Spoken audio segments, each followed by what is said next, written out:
Dr. Quartermain. Oh, Mrs. Blevins, is that right? Yes, that's right. Well, what brings you here? It's about Heather Weather. What now? I have wonderful news. The board has decided to recommend that Heather be named Jason Moore's foster mother.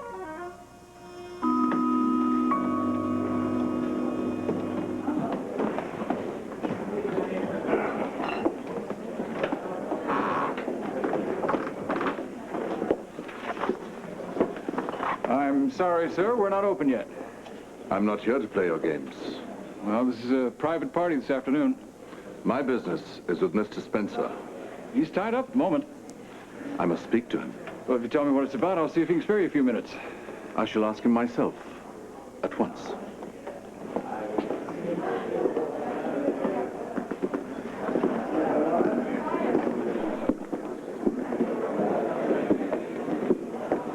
And I hope you all enjoy yourselves this evening. It's kind of a special night. We rarely get to open the casino before 9, but it is special, and we got permission from the city council. I consider that a great step towards our gambling referendum.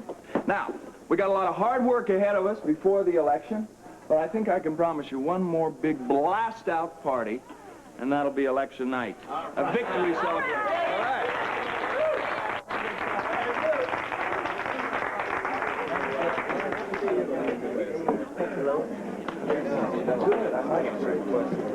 Good evening.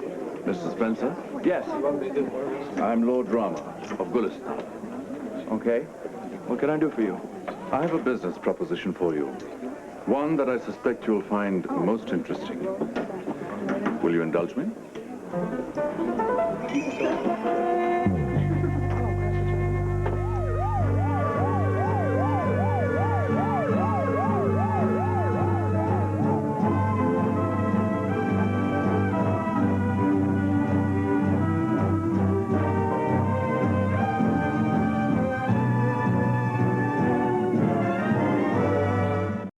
Sad fact, Dr. Quartermain, but most of the candidates are just not qualified for the responsibility of raising a child. Heather seems to be an exception. Well, she is different, yes. I think she'll make a fine mother, don't you? Well, I've always thought that she would be good for something. She certainly impressed me. In fact, you all did. Oh, really? What way? Well, yours is such a broad-minded family. Well, that goes with a lot of practice, I'd say. Such tolerance is rare these days. Yes, I live and let live. How many people could put their feelings of affection for a child above the question of its legitimacy? Well, I don't think that's really bothered Heather that much. She's quite a young lady. Yes, she is, isn't she? You really don't know the half of it. Well, I am just delighted about how well this case has turned out. I only wish that all my children could find such ideal circumstances. Well, maybe Heather could take on 4 or 5 more. What? Oh, just a thought. Oh, Alan. Hello. My darling. You remember Mrs. Blevins, don't you? Hello, Mrs. Blevins. How are you? very well, thank you, Doctor. Good. Is there something wrong? No, on the contrary. No, no. Mrs. Blevins has some wonderful news. News that I'm sure you'll be delighted to hear. And if you choose not to make a tax-deductible contribution to my campaign, then you're just more than welcome to drop your life savings at the tables, but I'm going to get your money either way. Have a good time. Didn't expect to see you here. Oh, I love a good party, too. Yeah, I also understand you love the opponent's campaign manager. Yes, as a matter of fact, I'm married to him. Another spy in the joint, huh? Could be, honey, but it isn't me. I'm a Spencer woman all the way. Thank you. I won't tell Brian if you don't. He knows. He does? Great. Another jealous husband on my tail. Just what I need. Did you say another? It's just a figure of speech, that's all. Wait a minute. Brian and I, we agree on most things, but not on who would make the best mayor for Port Charles. In that situation, we go our own ways. Well, you show good taste. I really appreciate your support. Thank you. Be justifiable. How do you want me to do that? I want you to win. I want you to win. I'm going to do that. I'm going to give it my best shot. Hey, you know, you might be able to help. Hold out on your husband, make him sleep on a sofa until he changes his affiliation. That'll bring Lee Baldwin to his knees, I bet you. Yeah, might fire his campaign manager. Well, that's all right. The more people he fires, the more votes for me. You're the greatest. How are you? Thanks for being here. You too. Have a good time now. All right, you're there. Sorry, Your Lordship. What is it, lordliness? I never stand on ceremony in your country. Oh, good.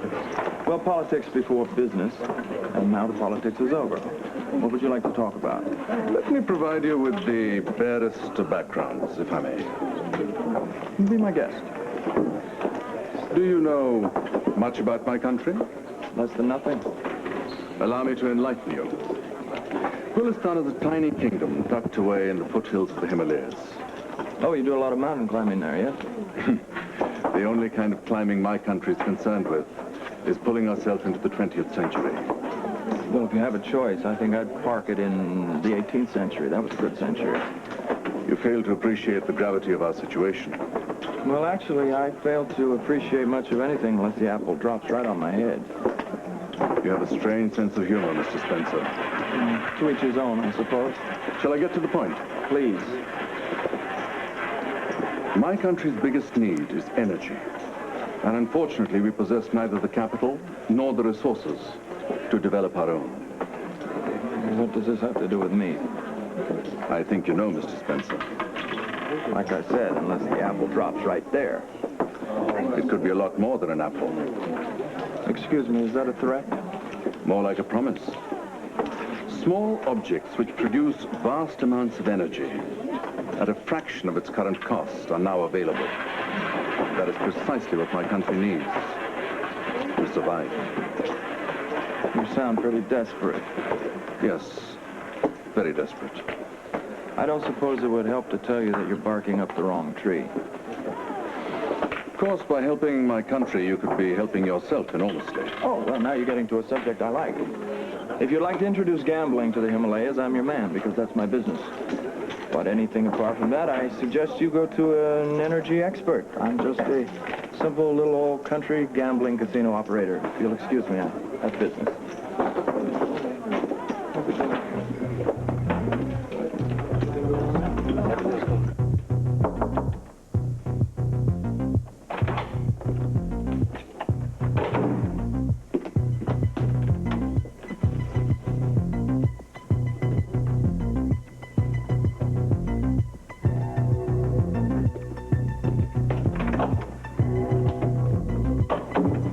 You're far too modest, Mr. Spencer. My only fault.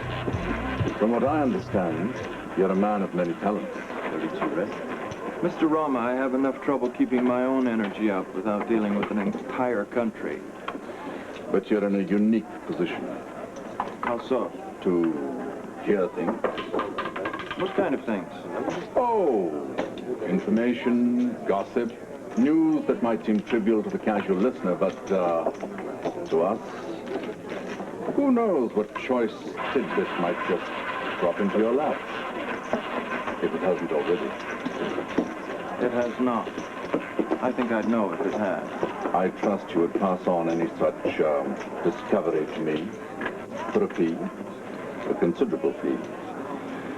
My government would greatly appreciate your cooperation in this matter.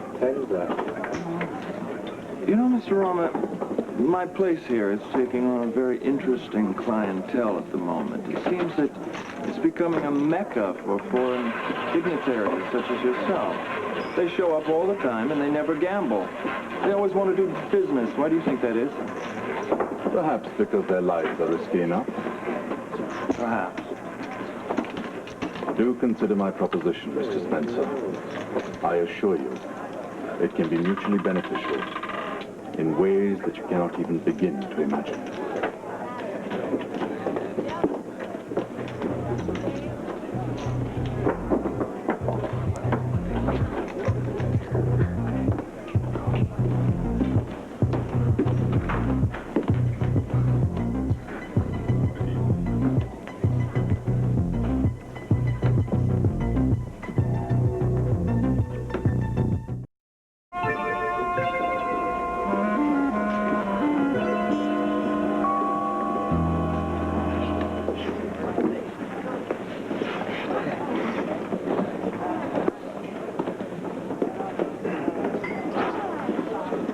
A beer, please. Good evening. Hi. Excuse me, I was just admiring your outfit. Oh, thank you. It must seem a bit outlandish in these surroundings. It certainly is different. I take it you are from Port Charles? Yes, and obviously you are not. No, my home is Golandu. Where? It's one of the newly emerging nations in West Africa. Oh, really?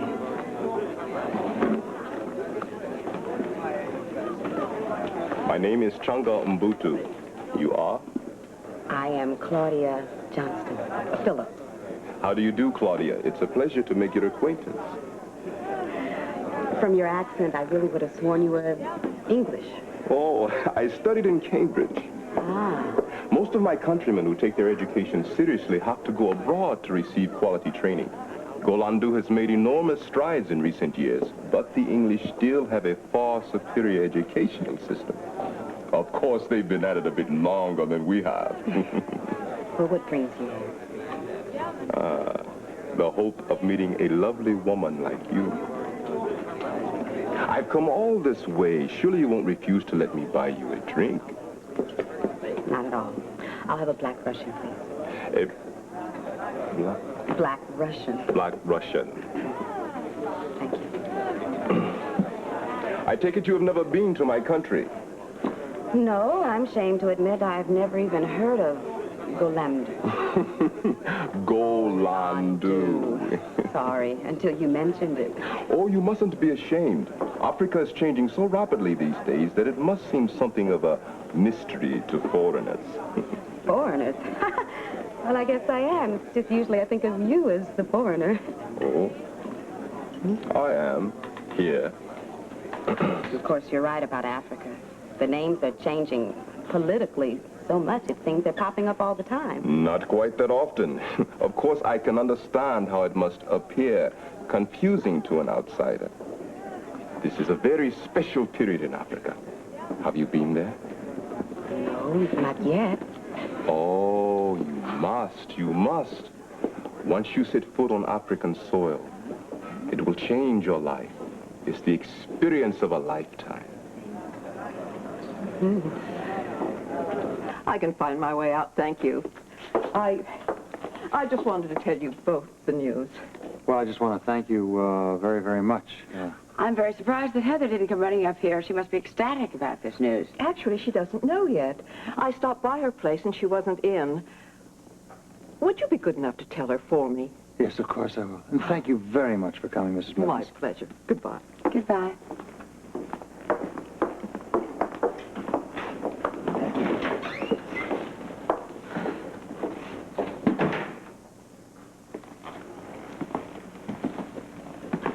Well, I don't know whether to thank you or ask you if you're feeling all right.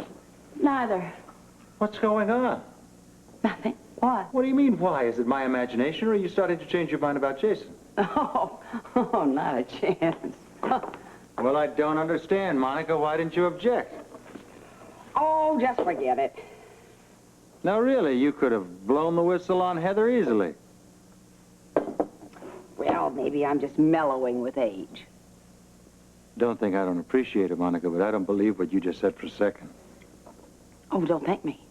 I mean, just because I didn't set that woman straight doesn't mean that I don't resent having Heather or Jason anywhere on this property. Then why didn't you object? 5 minutes alone with Mrs. Blevins, you could have taken care of it, that Heather could have never seen Jason again forever. Oh, it's just my big heart. I'm serious. And I don't want to talk about it anymore, so just enjoy your victory and go tell Heather that she has won. Not till you explain yourself. It's very simple, Alan. I've thrown in the towel. I've given up. Very decent of you. Very generous. Generous above and beyond the call, Monica. Don't kid yourself, Alan. It isn't generous. It's because I'm fed up. I'm fed up with this whole affair. I don't want any more of this trouble. But you were so adamant about it. And I still am. But I have decided to cut my losses. You know, it's very difficult being a wife and a surgeon and a mother. I really don't need to expend the energy. I don't need the anxiety or all the trouble. of dealing with Heather and your illegitimate son. Because life is too short. It really is. So I suggest that, well, I'm going to get on with more important things. You're really something, you know that? Yeah, I know, I'm fed up. Don't you have someplace to go? No, I have something to do. No, I mean, don't you have to go down to the gatehouse and tell Heather, celebrate with your other family? I'm not really in the mood, Alan. At all.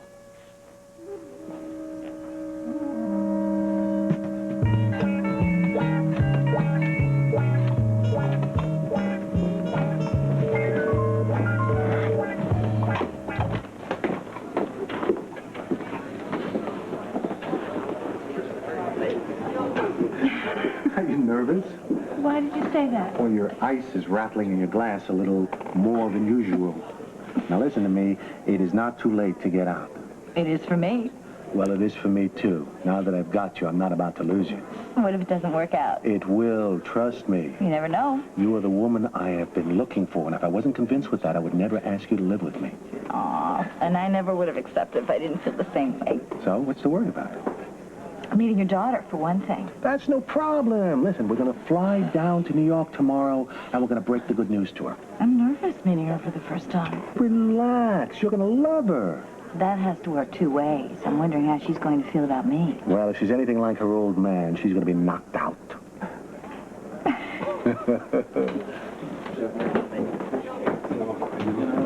Gurgly, isn't it?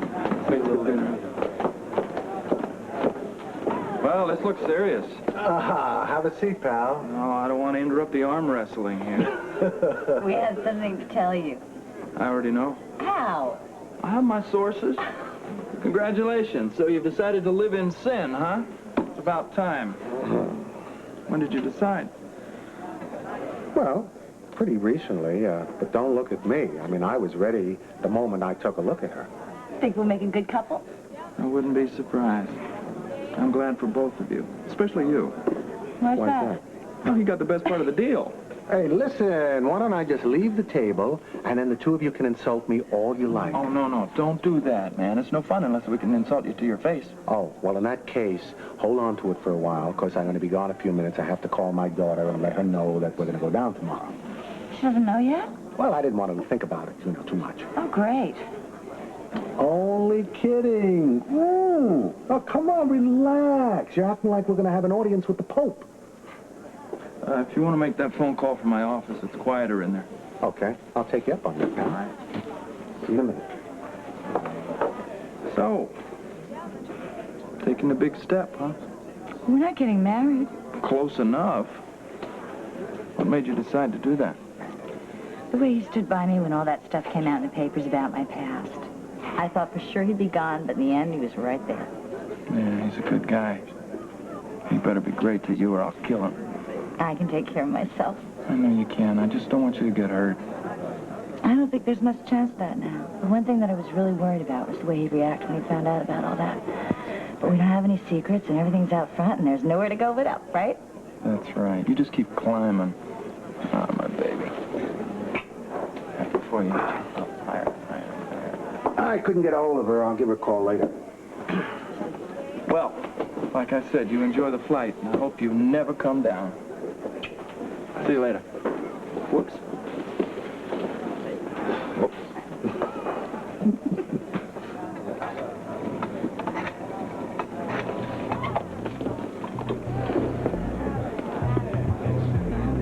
Natalie, what the hell have you been up to? I've been trying to call you for half an hour. Well, I could care less about your responsibility to your patients, your primary... Forget it. Just forget it. I need you to get down here as fast as you can. Well, I need your help. We've got ourselves a little problem.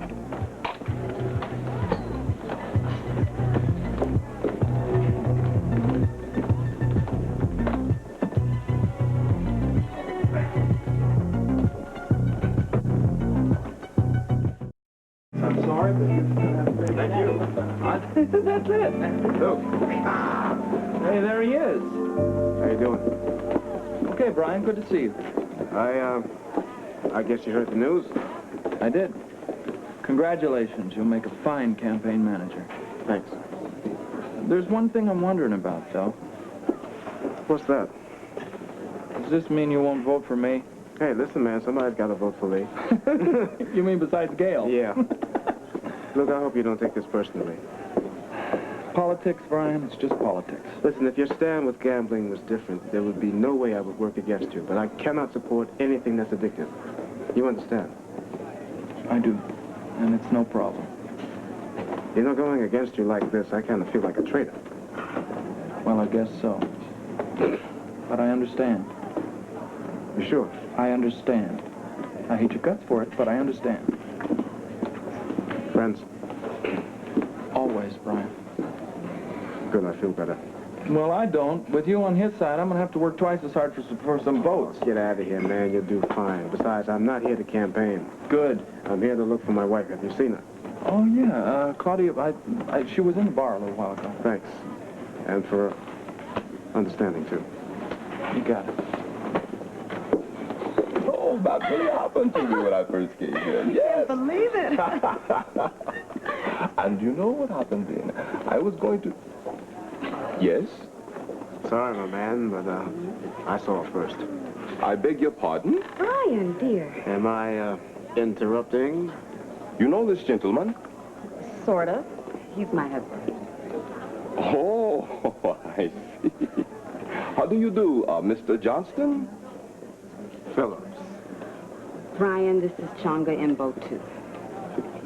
How do you do? It's a pleasure to meet you. We were just discussing Africa. Yes, have you been there? No, but we look forward to going there one day for a visit. Africa is the cultural homeland of our race. The wellspring of our culture. It's where we come from and where we must return, if only to renew our souls.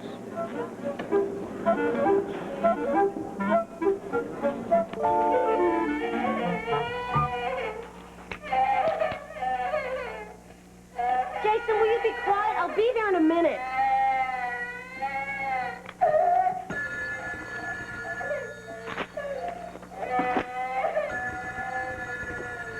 Hello?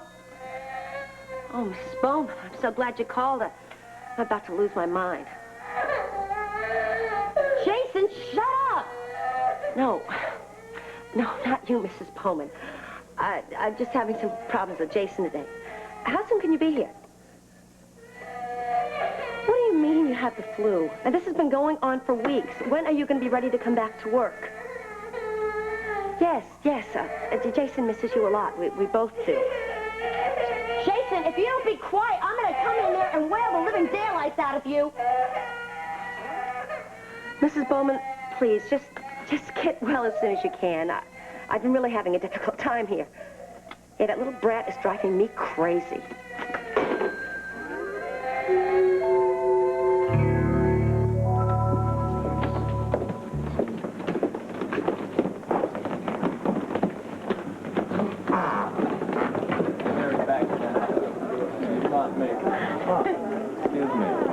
Good evening, Your Highness. Welcome back. Mr. Spencer, we meet again. I thought perhaps you had forgotten about my place. Hardly. I thoroughly enjoyed myself the other evening. Good. You plan to gamble tonight? Yes. Not at your tables. Oh? I wish to gamble for higher stakes. What exactly is it that you have in mind? Her. Who, her? Do you have to ask? I guess not. I would very much like to meet that one. Yeah, well, stand in line. I beg your pardon? Your wish is my command. Connie? You rang? May I present Constance Townley, Prince Abdul Ibn Hanzani. You remembered? How do you forget a name like that? I'm very impressed. Most Americans are abysmally ignorant about Arab names. Oh, not me. A jug of wine, a loaf of bread, and thou is my favorite poem. Thee. Thou. I should know. Yes, you should. Look it up. Miss Stanley. It is Miss, is it not? So far. Good. Would you do me the honor of being in my company? I think I'll leave you three alone. Must you? Enjoy yourself. Thanks.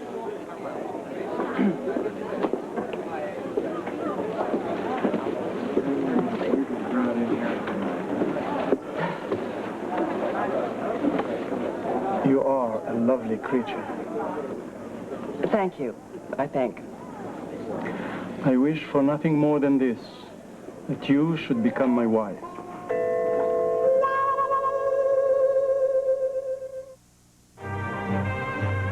General Hospital will continue in a moment.